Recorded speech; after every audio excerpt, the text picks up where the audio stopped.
Choque! O grande jogo de Kiev. Zelensky prepara Putin para as negociações de outono. Um único plano global.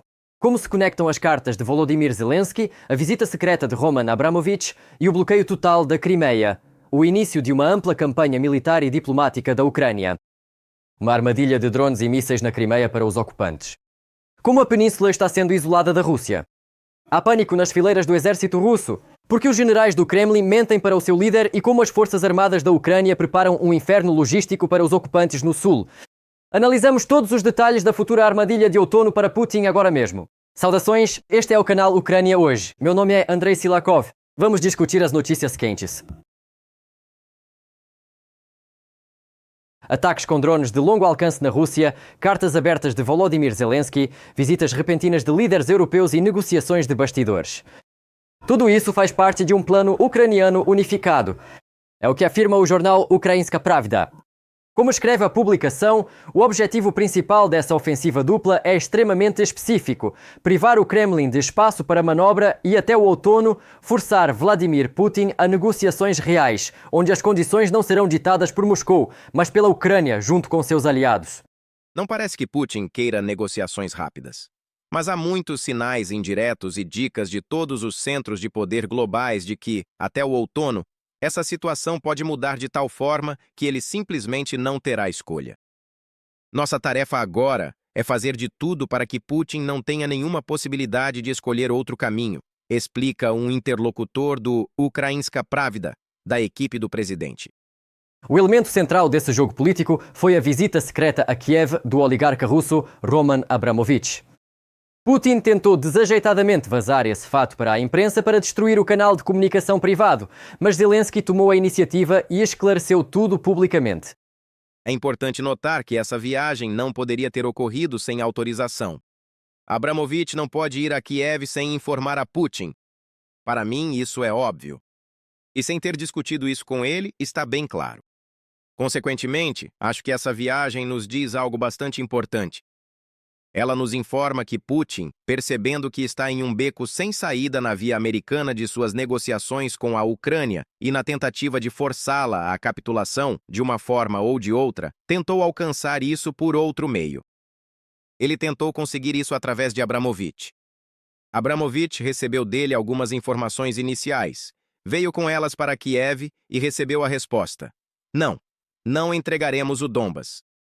Além disso, através de Abramovich, um aviso oculto, mas muito importante, foi enviado ao Kremlin. Zelensky deixou claro para Putin que os generais russos estão simplesmente enganando o ditador, distorcendo a imagem real no fronte. Segundo analistas, nem até o fim do verão, nem até o outono, o exército russo conseguirá capturar totalmente o Donbas. E quando, no outono, o líder do bunker finalmente perceber o fracasso de seus comandantes, ele terá que se lembrar. A Ucrânia o avisou sobre isso. Será então que chegará o momento de parar, aceitando as novas realidades. Além disso, Fishman apresentou outra versão sobre o motivo da vinda do empresário russo a Kiev. Eis basicamente o que aconteceu e o papel de Abramovich. Isso nos indica que Putin, ao que parece, quer mesmo acabar com a guerra. Ou seja, ele gostaria de terminar nos seus próprios termos, mas não sabe como conseguir isso e busca opções para tal. Provavelmente é assim que se pode entender essa história com Abramovich, da qual tomamos conhecimento. Paralelamente a isso, Zelensky realizou uma forte preparação diplomática na Europa. Segundo especialistas, as reuniões em Londres, Paris e Berlim tinham um objetivo claro: formar uma coalizão que se sentará à futura mesa de negociações não como um juiz neutro, mas como um aliado poderoso de Kiev. A Ucrânia deixa claro, tanto para europeus quanto para americanos, que o tempo dos negociadores carteiros, que apenas levam mensagens de um lado para o outro, acabou. O Ocidente deve estabelecer uma estrutura rígida de diálogo e pressionar Moscou junto conosco. Afinal, durante a reunião no formato do trio europeu e depois com os países do G8 nórdico-báltico, Zelensky disse abertamente aos colegas que era hora de se envolverem mais ativamente no processo e pressionarem Putin, conjuntamente em todas as plataformas internacionais, inclusive no formato do G7, sobre o qual Zelensky, por algum motivo, conversou com os negociadores de Trump para a Rússia, Kushner e Witkoff. A lógica da Ucrânia é bem simples. Ter os americanos apenas como mediadores não é muito vantajoso para a Ucrânia. Até porque a própria equipe de Zelensky é capaz de dialogar com os russos. E enquanto os diplomatas preparam o terreno na política, os militares ucranianos retiram dos russos o seu principal trunfo no sul. As forças de sistemas não tripulados, sob o comando de Robert Brovdi, conhecido como Magyar, iniciaram uma operação em larga escala para sufocar a logística na Crimeia ocupada. Iremos isolar a Crimeia num futuro próximo. Criaremos condições que tornarão extremamente difícil para qualquer militar ou trabalhador da indústria de defesa permanecer na Crimeia, nos territórios temporariamente ocupados, ou utilizar as vias de acesso a eles. Os resultados deste bloqueio por drones já são catastróficos para o inimigo. O tráfego na rodovia terrestre Novorossiya, crucial para os ocupantes, caiu 71% e o próprio Magyar compara os ataques a comboios de equipamentos a uma caça fácil a perdizes. Em um mês, as Forças Armadas da Ucrânia planejam colocar esta artéria de transporte sob controle de fogo absoluto. A crise de combustível na península e a logística paralisada devem tornar-se o principal argumento militar da Ucrânia, provando ao Kremlin que o agrupamento sul da Federação Russa está condenado. A publicação, citando analistas militares, também informa que a campanha de ataques de médio alcance nos territórios ocupados afetou significativamente a logística russa e atrasou os suprimentos para os ocupantes. Observa-se que isso também quase interrompeu o ritmo das ações ofensivas dos ocupantes no mês passado. Além disso, os ataques enfraqueceram a defesa aérea russa, criando condições para ataques ucranianos a distâncias maiores. Todos esses eventos, pressão diplomática, mensagens secretas e o isolamento militar da Crimeia devem convergir em um ponto entre outubro e novembro. Como prevêem os especialistas, é no outono, antes das eleições nos Estados Unidos, que se abrirá uma janela histórica de oportunidades. O plano de Kiev não é implorar pela paz hoje, mas sim usar o verão para fortalecer ao máximo as suas posições.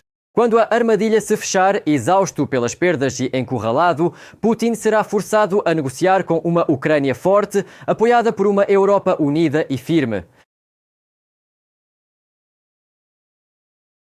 A frente sul para o ocupante transformou-se numa zona de armadilha logística total. Os tão falados corredores terrestres para a Crimeia estão sob fogo constante e são totalmente controlados por drones. O Mar de Azov tornou-se uma verdadeira armadilha mortal para os navios inimigos. Como os ataques sistemáticos das Forças Armadas da Ucrânia fizeram o suprimento russo desmoronar em todas as frentes. Veja na nossa reportagem. Primorsk está pegando fogo, pessoal. Estão atacando em Primorsk. As Forças Armadas da Ucrânia estão avançando em direção ao Mar de Azov. A logística do inimigo na região de Azov já grita por socorro. No entanto, a força dos sistemas não tripulados oferece aos ocupantes apenas uma destruição ardente. No sul, já se sente o cheiro de uma nova operação em larga escala. A geografia dos ataques abrangeu cerca de 20 regiões da Rússia, bem como as águas dos mares Negro e de Azov. Pontes, defesas aéreas, depósitos de petróleo, subestações, fábricas, armazéns de drones e concentrações de tropas ocupantes estão sendo destruídos metodicamente. E então, a operação militar especial ainda está indo conforme o planejado? E isso não é tudo. Drones ucranianos fizeram uma verdadeira revisão na navegação de ocupação e, ao mesmo tempo, visitaram 5 navios de carga que serviam ao exército russo. Os ataques atingiram alvos perto de Berdyansk, Mariupol e até na região de Yalta, na província de Donetsk. Para o Kremlin, isso é muito mais doloroso do que pode parecer à primeira vista. Foi através dos portos de Azov que os ocupantes transportaram munições, combustível, equipamentos e outras cargas durante anos, sem as quais a guerra começa a estagnar rapidamente. Agora, cada viagem assemelha-se cada vez mais a uma lotaria marítima, onde, em vez de chegar ao porto, pode-se encontrar um drone ucraniano. O simbolismo especial da situação reside no fato de que esses mesmos portos eram usados não apenas para logística militar, mas também para exportação de recursos ucranianos saqueados, em particular cereais. Parece que, para parte da frota russa, a temporada de exportação está gradualmente se tornando uma temporada de grandes problemas, e o Mar de Azov parece cada vez menos um porto seguro e cada vez mais uma zona de alto risco. Enquanto isso, o bloqueio de transporte à Crimeia ganha força. Os ocupantes tiveram que fechar outra travessia importante para a península. É a ponte de Henichesk para a língua de terra de Arabat. E esta já é a segunda artéria fundamental que sai de cena nos últimos dias. Para a logística russa, a situação assemelha-se cada vez mais a um pesadelo, onde há menos estradas e mais problemas. O chefe do Centro de Estudos da Ocupação, Petro Andriushchenko, relata que o ataque provavelmente atingiu uma das pontes na área de Henichesk, na flecha de Arabat. Combinado com os problemas na direção de Chonhar, isso cria um cenário extremamente desagradável para as tropas russas. O que até recentemente era considerado uma retaguarda segura está gradualmente se tornando um gargalo, dificultando o envio de tropas, equipamentos e munições. Isso parece especialmente doloroso diante da crise de combustível. Após uma série de ataques ucranianos a depósitos de petróleo e instalações logísticas, os ocupantes já enfrentam interrupções no fornecimento de combustível. Agora, cada nova rota bloqueada apenas intensifica o efeito. Dá a impressão de que a logística russa está operando sob o princípio de quanto mais longa a estrada para a Crimeia, menores as reservas nos tanques.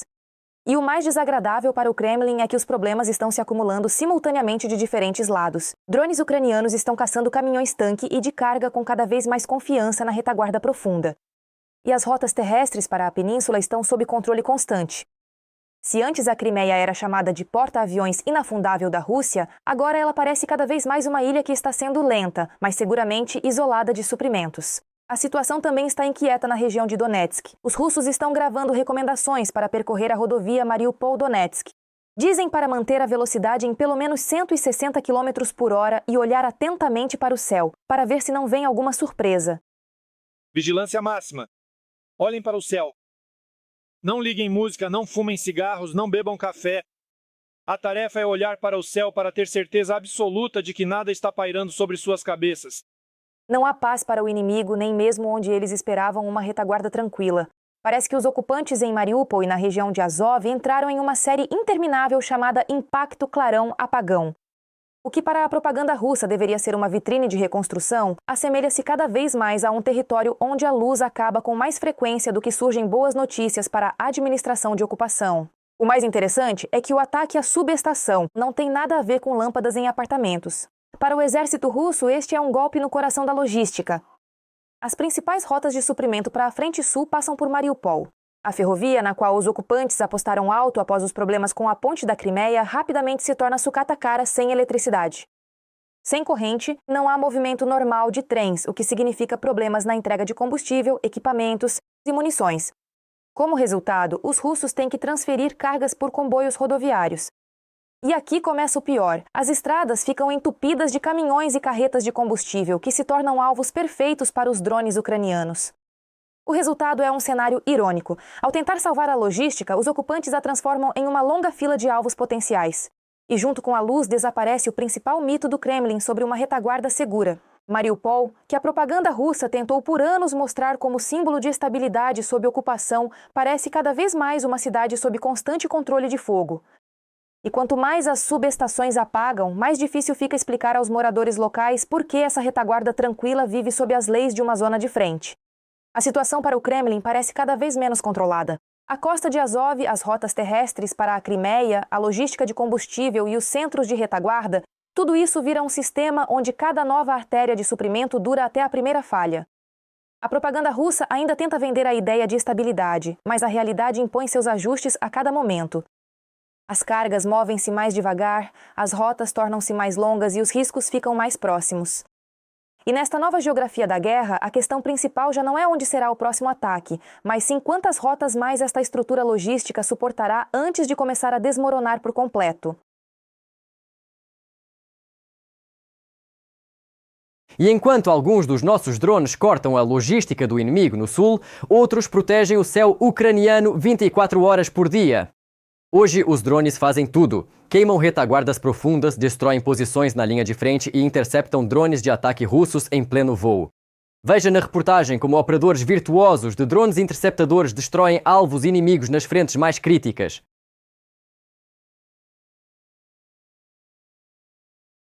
O operador de drone interceptador da 81ª Brigada Aeromóvel do 7º Corpo de Assalto Aéreo lança o Sting ao céu. Sua missão é rastrear um drone de ataque russo no céu e destruí-lo.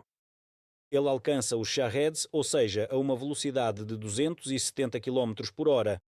Ele alcança os Shaheds a uma velocidade de 270 km por hora. Ou seja, se a velocidade de cruzeiro do Shahed é de 170 km por hora, este pode ser quase 2 vezes mais rápido. Essa é toda a diferença. 500 gramas de explosivo plástico fazem o trabalho mesmo a 1,5 m do próprio alvo. Os drones interceptadores não foram projetados para retornar à plataforma de lançamento. Muitas vezes eles desempenham o papel de kamikaze, explodindo junto com o drone do inimigo. Mas os operadores ucranianos aprenderam a fazer o que parecia impossível: trazer o drone de volta se, por algum motivo, ele não atingir o alvo.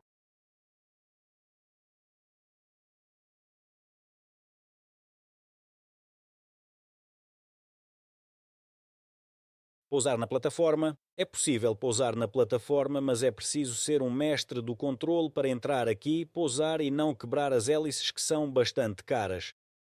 A tripulação de um drone interceptador consiste em apenas 2 pessoas, o piloto e o navegador. Este é o nosso local de trabalho. Aqui trabalha. Este é o nosso local de trabalho. Aqui trabalham o piloto e o seu navegador. Este é especificamente o lugar do piloto. Aqui temos óculos com vídeo analógico, um controle e uma TV que mostra o nosso vídeo analógico para que o navegador também possa ver tudo e guiar o piloto pelos pontos de referência. Os drones interceptadores já provaram o seu valor na prática. Eles têm alta eficiência e o preço é dezenas de vezes menor do que o dos mísseis de defesa aérea. Podemos saturar a nossa defesa aérea com eles, Não precisamos temer que eles acabem como os mísseis de defesa aérea. Temos o suficiente deles e isso é bom. Eles são baratos e produzidos em massa. E também rápidos, manobráveis e podem ver o alvo ao se aproximarem dele. Tudo isso permite controlar o território onde o drone de ataque inimigo é abatido, sem dar chances de ele passar pelo setor controlado. Se virmos que o Shahed Está passando por... Tentamos não abater sobre algum vilarejo, esperamos que ele passe e depois o derrubamos. Pois não importa quão bem você se aproxime ou quão bem se posicione atrás dele, ele ainda pode cair ou a ogiva do drone pode se soltar. Por isso, sempre tentamos abatê-los sobre campos, rios ou lagos para minimizar o risco de o Shahed cair sobre alvos civis. Além do Sting, os pilotos da 81ª Brigada usam drones Pivansan. O design deles se diferencia pela ausência de asas extras, o que faz com que a aproximação ao alvo seja feita de forma diferente. Bem, então acabamos alcançando-o no modo míssil, então já conseguimos alcançá-lo no modo míssil. Ganhamos altitude acima do Shahed e nos aproximamos do alvo de forma a atingi-lo por cima. Novamente, esclareço, nunca atingimos a hélice dele. Isso é para evitar que ele seja estilhaçado. Os militares estão constantemente aprimorando suas habilidades de pilotagem. A tripulação de Luigi já conta com mais de 100 alvos atingidos. Nós temos um pequeno truque. Registramos todos os nossos abates em placas como estas nesse estilo. Esta já é a nossa 3ª posição. As 2 primeiras placas ficaram no local antigo. No total já temos 135 alvos destruídos, principalmente Shaheds, Gerbers, Molnias, Lancets e Zalas. Segundo o Ministério da Defesa da Ucrânia, em maio, as forças de defesa aérea abateram quase 7.500 drones russos de mais de 8.000 lançados. A eficácia dos drones interceptadores chega a 92%. Dmitry Glushko, da região de Donetsk, para o canal Freedom. Enquanto isso, a União Europeia prepara novas decisões históricas. Uma cúpula de grande escala em Bruxelas para reforçar o apoio a Kiev. Espera-se que Volodymyr Zelensky se dirija aos parceiros europeus e a principal vitória deve ser a abertura do primeiro grupo para a adesão da Ucrânia à União Europeia. Quais outros passos poderosos a Europa prepara para a nossa integração e vitória? Você descobrirá agora mesmo. A Ucrânia recebeu a 7ª parcela de ajuda financeira do Mecanismo para a Ucrânia em apoio ao orçamento estatal, no valor de 2 bilhões e 800 milhões de euros. Por sua vez, o governo ucraniano aprovou mudanças elaboradas com a Comissão Europeia, órgãos executivos centrais e deputados. A liberação da parcela e a atualização do plano da Ucrânia no Mecanismo para a Ucrânia marcam o sucesso de uma etapa de reformas e criam condições para atrair 8 bilhões 350 milhões de euros extras pelo empréstimo de apoio à Ucrânia, disse o governo. Estamos atualizando 35 etapas do plano e adicionando 26 novas. Entre as principais áreas estão o Estado de Direito, energia, governança corporativa e outros setores fundamentais. Os indicadores novos e atualizados estão sincronizados com os compromissos de integração europeia da Ucrânia, as metas do processo de negociação para a adesão à União Europeia e a adaptação da legislação ucraniana ao direito da União Europeia. A implementação do plano atualizado da Ucrânia permitirá atrair apoio financeiro para a estabilidade macroeconômica e a reconstrução do país. Yulia Sviridenko, vice-primeira-ministra da Ucrânia, no Facebook. A abertura oficial do primeiro bloco de negociações, Fundamentos para a Ucrânia e a Moldávia, é esperada para 15 de junho de 2026, informou a comissária da União Europeia para o Alargamento, Marta Koss.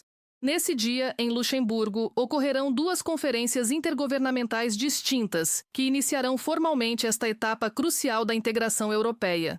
Mas antes, em Kiev, representantes de agências europeias discutiram o quão próxima a Ucrânia está da adesão à União Europeia. Em 11 de junho, começou em Kiev a segunda fase do programa 3Es e 4U. Este é um projeto internacional de grande escala, implementado pela Sociedade Alemã de Cooperação Internacional em nome do governo da Alemanha e da União Europeia. O objetivo do programa é ajudar a Ucrânia a alinhar sua legislação nacional com as normas da União Europeia. O foco principal está em 2 blocos de negociação: sistema judiciário e direitos fundamentais e justiça, liberdade e segurança. A Alemanha é uma defensora ferrenha da adesão da Ucrânia à União Europeia.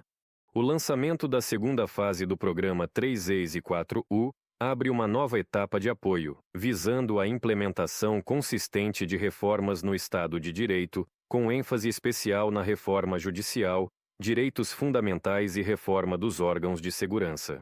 A Alemanha continuará a apoiar a Ucrânia no fortalecimento do Estado de Direito e na preparação para a adesão à União Europeia. Estamos muito satisfeitos que a União Europeia tenha se unido a esses esforços. Na reunião de líderes da União Europeia, que ocorrerá em 18 e 19 de junho em Bruxelas, o presidente da Ucrânia, Volodymyr Zelensky, fará um discurso. Isso consta na carta-convite enviada em nome do chefe do Conselho Europeu. Antônio Costa espera que, até o momento da reunião, o primeiro bloco nas negociações de adesão da Ucrânia à União Europeia já esteja aberto. Nossa reunião será uma oportunidade para enviar um forte sinal de unidade, e espero poder saudar a abertura do primeiro bloco nas negociações de adesão da Ucrânia e da Moldávia à União Europeia, o que é um marco importante em seu caminho rumo à União Europeia. Isso porá fim ao longo impasse no processo de adesão desses 2 países. Antônio Costa, presidente do Conselho Europeu. De uma publicação no site do Conselho Europeu. Os líderes dos países do Oito Nórdico-Báltico expressaram apoio à abertura de todos os blocos de negociação para a adesão da Ucrânia à União Europeia já neste verão. Isso é afirmado na declaração final da cúpula. Os líderes destacaram: o futuro da Ucrânia e de seus cidadãos está ligado à União Europeia. Eles estão convencidos de que a integração europeia de Kiev é uma garantia de segurança vital tanto para a própria Ucrânia quanto para toda a Europa. Victoria Shishukina para o canal de TV Freedom.